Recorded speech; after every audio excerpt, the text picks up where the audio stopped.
Okay, then. Hello, everybody. My name is Dr. Mack Foxx of ParadoxPowerPlays. Joining me today is Recorderdude. Yup. TheRunningDafini. I'm back from the dead. I'm dead. And today we're going to take on this funny little game from Vic Tokai, Socket, also known as Time Dominator First. And it was released in 1993 on the Sega Genesis and the Mega Drive. What do you mean Time Dominator Lost? May as well be Time Dominator Last. There wasn't a sequel. Sure. Alright, we're gonna get started here. So what kind of game is this exactly? Well, first I need to actually launch the game. Come on, you. Didn't hit the start button quick enough. Oh, okay. So what we have here is essentially an action platformer, but what kind? You'll soon see.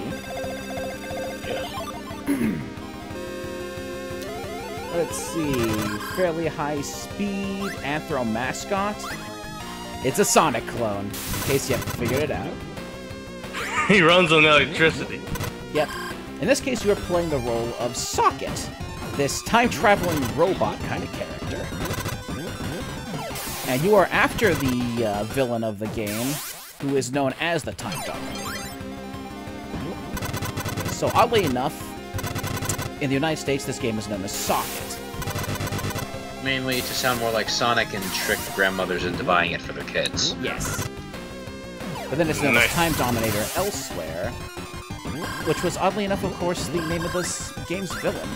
Now here's something really interesting about the different region releases of Socket. The Japanese version of Socket actually has completely differently designed levels. Really now? Yeah. What? If you play through both versions, you'll notice that they're both very different. That is surprising. The Genesis one was designed to have a few more straightforward speed areas, and some areas were lengthened, or helpful items and springs were removed in order to make it harder. Wow. So the Japanese one is actually an interesting game to look at on its own. That is very interesting. That's cool. Right. And so pretty much you go through one level after another, platforming around, jumping around, and collecting lightning bolts, as well as dodging some very interesting robots along the way that are just out there to mess you up. And a mushroom. Yeah, pretty much.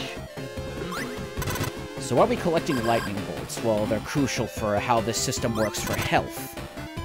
Whenever you move around or jump, your energy bar goes down. If it gets depleted fully, you're done. You lose a life. As you get hits from enemies, it will also deplete, so it's important to keep your energy bar up. And, yeah, this is a good point. And I guess, yeah, I can see this. Okay, that's cool. Alright, one thing I will note in particular about this game, actually two things. It actually has a very good soundtrack that we'll get to sample throughout the game, of course, because we're going to do a full-on playthrough of this. And then graphic design in this is actually pretty well done. I mean, just look at the parallax scrolling in the skies and whatnot, for starters. Mac, check the chat, Mac. I can't see it. QueenTopHat. Oh, there. Here we go. Not too late! Yay! I am so sorry! Oh my gosh. It's okay, QueenTopHat. So glad to have you with us. Okay. I was hoping you'd be able to join. Time, actually. So yeah, you came in at a very had good some family time. stuff going on. QueenTopHat, everyone! It's alright. Okay, so graphic design. Sprite work overall is pretty good on this. Yeah, pretty good. Yes, it is. And as far as graphic, and one thing I like about almost all the levels is, as you from top to bottom, and if you're in the upper areas of the level, you'll have these nice backdrops that just go out into the distance. As you get deep down into the level, it may seem like you're actually in a labyrinth, you might be in a cave or something like that, inside a building. They actually did a pretty darn good job here. Yes, they did. Let's put it this way: it's way better than Bubsy's background scrolling. Oh, no kidding. I think anything is better than Bubsy's background scrolling. Does it even scroll? The background in Bubsy scrolls about 3% of the distance you fall or gain. Oh, so confusing as all hell. Okay, cool. Yes. Oh, that's always lovely. So there are, if memory serves me correctly, there are 7 worlds in all in this game. Each one is broken up into 3 areas. You have a high-speed area that's just all about running around, getting to the end as quickly as possible. The athletic area, which is mainly about high speed again, but also a lot more platforming. And then you have the labyrinth area, which is kind of a maze. You have to search around and find the exit. And when you find the exit, you will then engage the world's boss. Yeah, like in this one, where you'll find the boss at the end. Alright, let's see what we have over here. Ah! Stupid robot. Okay, almost got hit there. You don't want that happening, because being hit kinda hurts. Nope. Okay, this platform. There we go. And I want these. Let's just let this robot go right by. You can actually attack from multiple angles with this lightning kick, left, right, as well as even up. You can do a nice jump kick. But if enemies are like right above your head, you try to use it, yeah, you'll probably just end up colliding with the enemy instead of killing it. Oh, okay. I was worrying about that. There are plenty of useful items to pick up along the way, like that shield which will take 1 hit for you. Pretty common fare. Let's see what's over here. Oh, okay. You have some invincibility. Invincibility is good.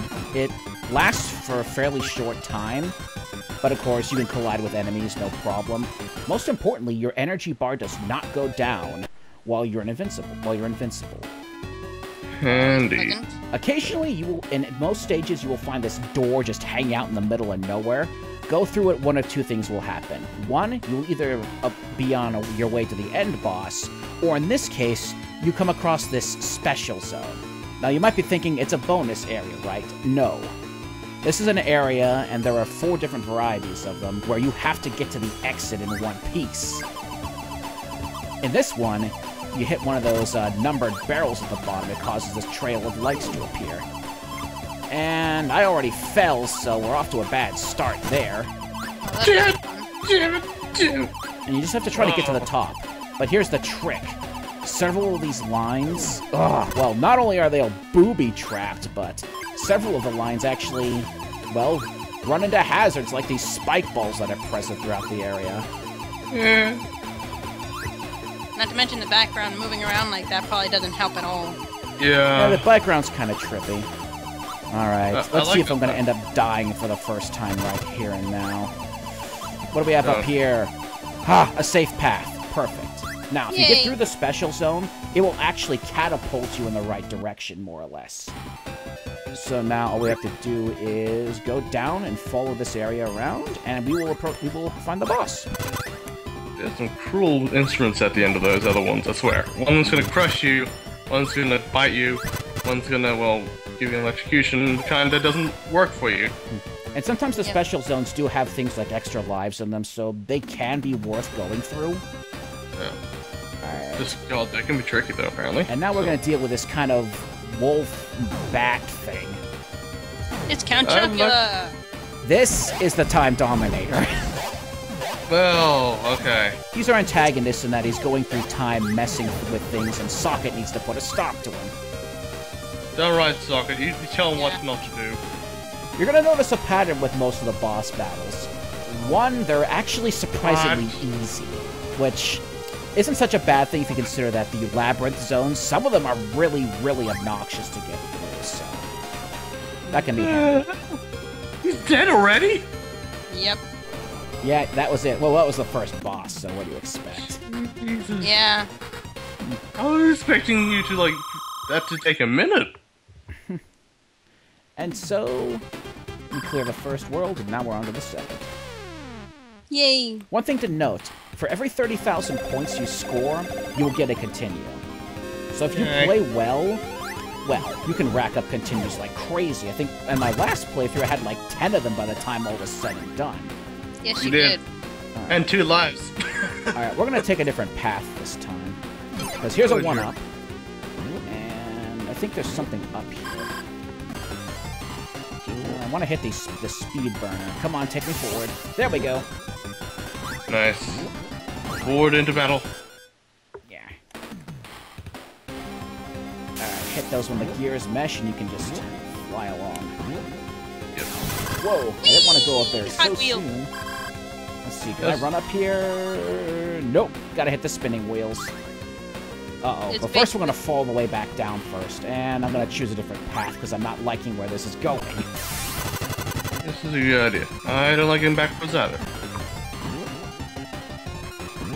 Oh, no. Oh, this is bad. I'm glad I wasn't the only one thinking that, actually. Oh dear. Up and away. Hey, what the? Ugh. Okay, that wasn't much fun. Oops. Alright, we have to go all the way back over here. Wait for the speed burner to retract, and now we can let it catapult us forward, and hopefully we won't get our airspace violated by any more of these robots. Oh, I'd like to breathe, thank you. And I didn't quite have enough juice to get up there. Go for it. Alright. That hurts? That'll send us in the right direction. I hope so. If it didn't, I'd be angry. And so yeah, if you clear a level, the more energy you have, the more bonus points you get. There's a couple of tricks, though. If you clear a level with full energy, you'll get 10,000 points. And if by some crazy miracle you can clear with the absolute minimum amount of energy, you'll get 30,000 points. I don't recommend that. Yeah, that So you get continue out there. Yeah, you can get a free continue right then and there. Whoops! Alright, we actually want to go up. So this actually isn't a bad thing. Okay, that's good. So yeah, there's another thing I think you'll note about this game is the soundtrack is actually very well made. Just one thing I'm gonna have to bring out. I'm sorry. Well, that castle's leaking. Unless it's a dam, I'm sure. It's just draining. It's draining the mode. Don't worry about it. Another door. This will probably be another special zone. At least the good news is these aren't so dangerous early on. Oh wait, that is a dam, isn't it? Okay. Okay, so with this one, if you jump in these areas with the holes in the screen and the arrows, you can jump between the foreground and background. That I find really cool, actually. Yeah. Alright, we need to get up there, so we need to find a loop. Now, some of the entrances and exits are guarded by lasers, so you have to be aware of those. Or spike jerks, like that one. Alright, let's jump over this spike wall, and we will clean a free one up. Wonder. Location. There we go. What the heck? Okay, these don't always work the way you want them to, so there we go. We're clear. To run and jump. There. Those are the weirdest spikes, by the way. Okay, looks like I need to actually go through here. Now, the trouble with the lasers is they're like some of the world's slowest moving lasers. It takes forever for them to stop firing. At least they're being kind to you and saying, hey, we're gonna start firing soon. Yep. Also means though I have to just wait here for a bit for them to be done. And that spike wall totally attacked me. Come on, let me go through. There we go. I think you have to hold... Now that I think about it, I think I have to hold up on the directional pad for this to work. Alright, there's our exit. So that spike wall is just waiting for us. Yep, I have to hold up on the control pad to switch levels. And I accidentally jumped back through at a bad time. Alright, am I in the background now? Ah! Really now? Okay, there we go. Finally got through there. Alright, and now we are considerably further ahead in the level. Awesome. And since this is an athletic area, all we have to do is find the exit, which is fairly not that bad in most of these. I'm gonna say one thing about those lasers, those laser walls. They're pretty much the kindest enemy in the game, even if they're a bit obnoxious. They're saying, "Hey, we're here." Here's a checkpoint. The others just walk past it, it activates. If I lose a life, I'll be there. Go ahead, Matt. I was just saying, basically, if those lasers are telling you they're there, any other enemy in the game is not that kind. I have to agree. That's one problem with this game in particular, is that the enemy placement is... It's typically going to catch you off guard. You tend to be moving so fast that you'll just end up colliding things that you're not seeing. Yeah. Alright, we're going to go this way. And go up here. Since you can't spin dash, you can't prepare yourself for them. Yeah. Hey, Time8 here. Thanks for watching our latest ParadoxPowerPlays video. If you liked it, go ahead and show your love by clicking that like button. Want to share your thoughts? Then please leave a comment. Want more? Go ahead and click subscribe too. Can't wait? Then why don't you go check out the channel and see all our other playthroughs. Catch you next time, chaps.